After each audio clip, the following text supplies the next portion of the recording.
അത്ര എളുപ്പമുള്ളൊരു കാര്യമല്ല. ജീവിതത്തിൽ കഠിനമായ ചുരങ്ങളുണ്ട്. ആ കഠിനമായ ചുരങ്ങൾ താണ്ടി പ്രതിസന്ധികളുടെ പല കാലങ്ങളിലൂടെ ജീവിക്കുന്ന മനുഷ്യന് വേറെ ഒരു മനുഷ്യൻ്റെ തണലും ആശ്വാസവും സ്നേഹവും അതില്ലാതെ പറ്റില്ല. വിശുദ്ധ ഖുർആനിൽ വിവാഹത്തെക്കുറിച്ച് പറഞ്ഞിട്ടുള്ള വചനം റോമ രാജ്യക്കാർ എന്ന പേരിലുള്ള അധ്യായത്തിലാണ്. ആ വചനം വളരെ ലളിതമാണ്. പടച്ചവൻ 3 കാര്യങ്ങളാണ് പറയണത്. ഒരുമിച്ച് ജീവിക്കുന്ന എല്ലാ മനുഷ്യർക്കും ബാധകമായ 3 കാര്യങ്ങൾ. അങ്ങനെയാണ്. അതിന് ഹോസ്റ്റലിൽ ഒരുമിച്ച് ജീവിക്കുന്ന ആളുകൾക്ക് പോലും ബാധകം. വിവാഹത്തിൽ ഒരുമിച്ച് ജീവിക്കുന്ന ആളുകൾക്ക് മാത്രമല്ല, ഒരുമിച്ച് ജീവിക്കുന്ന മനുഷ്യരെവിടൊക്കെ ഉണ്ടോ അവർക്കൊക്കെ ബാധകമായ, അവരൊക്കെ കാവൽ ബോധമായി മനസ്സിൽ സൂക്ഷിക്കേണ്ട 3 കാര്യങ്ങൾ. ഇങ്ങനെയാണ് പഠിച്ചു പറയുന്നത്. അഊദു ബില്ലാഹി സമീഉൽ അലീം മിനശ് ശൈത്വാനിർ റജീം ബിസ്മില്ലാഹിർ റഹ്മാനിർ റഹീം വമിൻ ആയാതിഹി അൻ ഖലഖ ലക്കും മിൻ അൻഫുസിക്കും അസ്വാജൻ ലിതസ്കുനു ഇലൈഹാ വജഅല ബൈനക്കും മവദ്ദത്തൻ വറഹ്മ ഇന്ന ഫീ ദാലിക ലആയാതിൻ ലിഖൗമിൻ യതഫക്കറൂൻ. ഇങ്ങനെയാണ് അതിൻ്റെ അറബി വചനം. അർത്ഥം ഇത്രയേ ഉള്ളൂ. 3 കാര്യങ്ങൾ. ഒന്നാമതായി പഠിച്ചു പറയാ, നിങ്ങളുടെ ജീവിതത്തിലേക്ക് വരുന്ന ഈ ഇണയില്ലേ, അത് ഒരു മനുഷ്യനാണ് കേട്ടോ. അങ്ങനെ പറയാ. മിൻ അംഫുസിക്കും എന്നുള്ള വേർഡിൻ്റെ അർത്ഥം അതാണ്. നിങ്ങളുടെ ജീവിതത്തിലേക്ക് വരുന്നത് ആകാശത്ത് നിന്നൊരു മാലാഖയല്ല കേട്ടോ, ഭൂമിയിൽ നിന്നുള്ള ഒരു മനുഷ്യനാണ്. മനുഷ്യൻ എന്ന നിലക്കുള്ള എല്ലാ സാധാരണത്വവും സ്വാഭാവികതകളും ഉണ്ടാവും കേട്ടോ.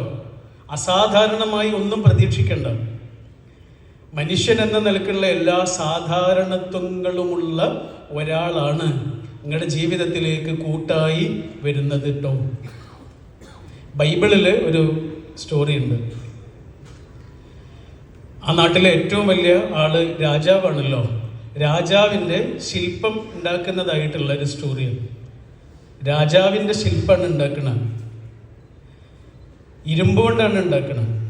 ശരീരത്തിൻ്റെ എല്ലാ അവയവങ്ങളും ഉണ്ടാക്കുന്നത് ഇരുമ്പ് കൊണ്ടാണ്. പക്ഷേ ഒരവയവം മാത്രം ഉണ്ടാക്കുന്നത് ഇരുമ്പ് കൊണ്ടല്ല എന്ന് മാത്രമല്ല, കളിമണ്ണ് കൊണ്ടാണ് ഉണ്ടാക്കുന്നത്. ഇരുമ്പ് ഏറ്റവും ശക്തിയുള്ള ഒരു ആയുധവും കളിമണ്ണ് തൊട്ടാൽ പൊട്ടുന്ന അത്രയും ദുർബലമായ ഒന്നും.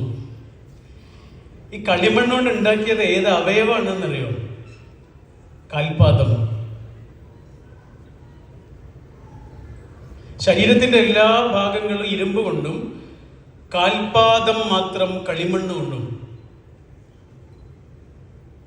എത്ര വലിയ മനുഷ്യനാണെങ്കിലും, എത്ര മഹാനായ മനുഷ്യനാണെങ്കിലും, എത്ര ഭക്തനോ ഭക്തയോ ആയ മനുഷ്യനാണെങ്കിലും, മനുഷ്യനാണോ?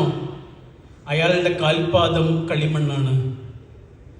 ഒരു ചെറിയ കല്ലിൽ തട്ടുമ്പോഴേക്ക് പൊളിഞ്ഞു പോകുന്ന കളിമണ്ണിന്റെ കാൽപാദം പോലെ ദുർബലമാണ് മനുഷ്യന്റെ മനസ്സ്. ഇപ്പം ഇന്ന് നമ്മളെ സ്നേഹിക്കാനും കാത്തിരിക്കാനും ഒക്കെ കുറേ ആൾക്കാരുണ്ടാവും. നമ്മൾ അംഗീകരിക്കാനൊക്കെ കുറേ ആൾക്കാരുണ്ടാവും. എന്നാൽ നമ്മുടെ അടുത്ത് നിന്ന് ഒരു തെറ്റു വന്നുപോയി, നമ്മുടെ അടുത്ത് നിന്ന് ഒരു അബദ്ധം വന്നുപോയി, നമ്മൾ പെട്ടുപോയി. നാട്ടുകാർ മുഴുവനും നമ്മളെ തള്ളിപ്പറയും. നമ്മളെ സ്വീകരിച്ച മനുഷ്യർ നമ്മളെ ആട്ടി അകറ്റും.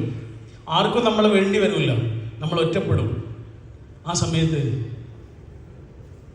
പ്ലീസ് കം ബാക്ക് എന്ന് പറയാൻ നമ്മുടെ ജീവിതത്തിൽ ഒരു മനുഷ്യൻ വേണം. ആ മനുഷ്യനോടാണ് ഈ പറയണത്.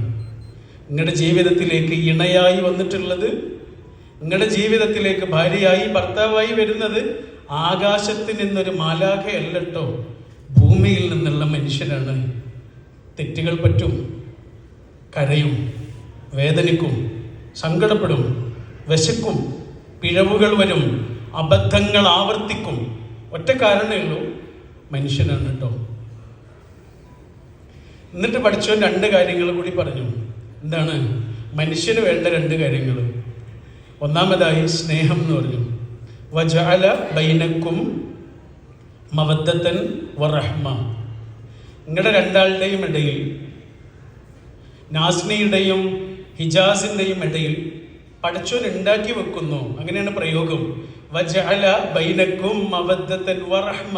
നിങ്ങളെ രണ്ടാളുടെ ഇടയിൽ പടച്ചോൻ അത്ഭുതകരമായ രണ്ട് മാജിക് ഉണ്ടാക്കി വെച്ചിട്ടുണ്ട് കേട്ടോ. അതൊന്ന് സ്നേഹമാണ്, ഒന്ന് കാരുണ്യമാണ്. ഉണ്ടാക്കി വെച്ചിട്ടുണ്ട് എന്നാ പടച്ചോൻ പറഞ്ഞ. അമ്മ ഭക്ഷണം ഉണ്ടാക്കി വെച്ചിട്ടുണ്ട് എന്ന് പറഞ്ഞാൽ എടുത്ത് കഴിക്കേണ്ടത് നമ്മളാണ്. ഉണ്ടാക്കി വെച്ചിട്ടുണ്ട്. പടച്ചോൻ എങ്ങനെ പറഞ്ഞ വജഅല ബൈനക്കും, 800 കോടി മനുഷ്യരുടെ ഇടയിൽ നിന്ന് നിങ്ങളുടെ ജീവിതത്തിലേക്ക് വരുന്ന ഈ മനുഷ്യനോട് മറ്റൊരാളോടുമില്ലാത്തത്രയും ഉള്ളിൻ്റെ ഉള്ളിൽ നിന്ന് പ്രണയവും കാരുണ്യവും നാം ഉണ്ടാക്കി വെച്ചിട്ടുണ്ട് കേട്ടോ. വജഅല ബൈനക്കും മവദ്ദത്തൻ വറഹ്മ. ഇത്രയേ ഉള്ളൂ.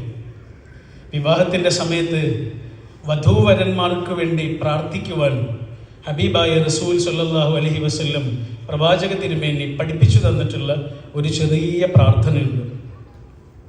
അതിങ്ങനെ എഴുതിയാൽ ഒരു വരിയുള്ളൂ, ഒറ്റ വരിയുള്ളൂ, അത്രയും ചെറുതാ. പക്ഷെ ആ ചെറിയ പ്രാർത്ഥനയിൽ ഒരു വാക്ക് 2 പ്രാവശ്യം പറഞ്ഞിട്ടുണ്ട്. ഏതാണെന്നറിയോ? ബർക്കത്ത്. നമുക്ക് മലയാളം പോലെ പരിചിതമായ വാക്കാണ് ബർക്കത്ത് എന്ന് നമ്മൾ പറയും. വർക്കത്ത്, ബർക്കത്ത് എന്നൊക്കെ പറയും.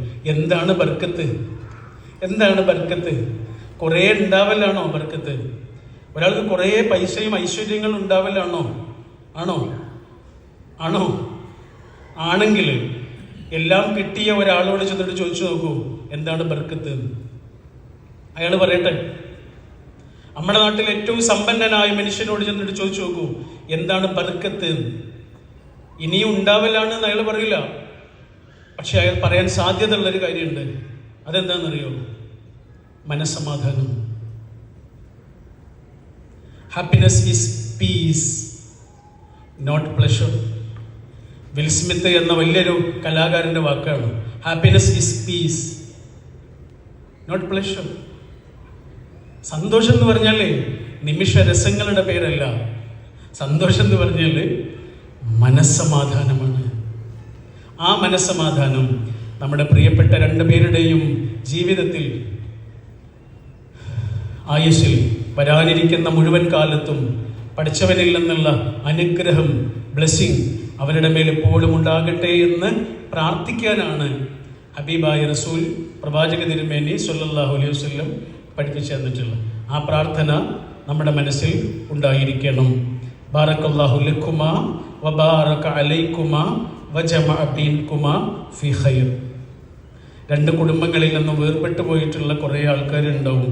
വല്യപ്പന്മാർ, വല്യമ്മമാർ, അങ്ങനെ പ്രിയപ്പെട്ട കുറേ ആളുകൾ ഈ സദസ്സിൽ ഉണ്ടായിരുന്നു എങ്കിൽ വലിയ സന്തോഷം അനുഭവിക്കുന്ന നമ്മുടെ പ്രിയപ്പെട്ടവർ, ഇങ്ങനെയുള്ള ഒരുമിച്ച് കൂടലുകളിൽ അവരെ ഓർക്കുകയും അവർക്ക് വേണ്ടി പ്രാർത്ഥിക്കുകയും ചെയ്യുക എന്നുള്ളത് വലിയൊരു കാര്യമാണ്. നമ്മളിവിടെ അനുഭവിക്കുന്നതിനേക്കാൾ വലിയ സന്തോഷം അവരുടെ ഖബർ ജീവിതത്തിൽ പടച്ചോൻ അവർക്ക് ചൊരിഞ്ഞു കൊടുക്കുമാറാവട്ടെ. നമ്മുടെ ബന്ധങ്ങളിൽ, നമ്മുടെ ആരോഗ്യത്തിൽ, നമ്മുടെ വീട്ടിൽ, നമ്മുടെ സമ്പത്തിൽ പടച്ചവൻ സമാധാനം നൽകി അനുഗ്രഹിക്കുമാറാവട്ടെ. അൽഹംദുലില്ലാഹി റബ്ബിൽ ആലമീൻ. അസ്സലാമു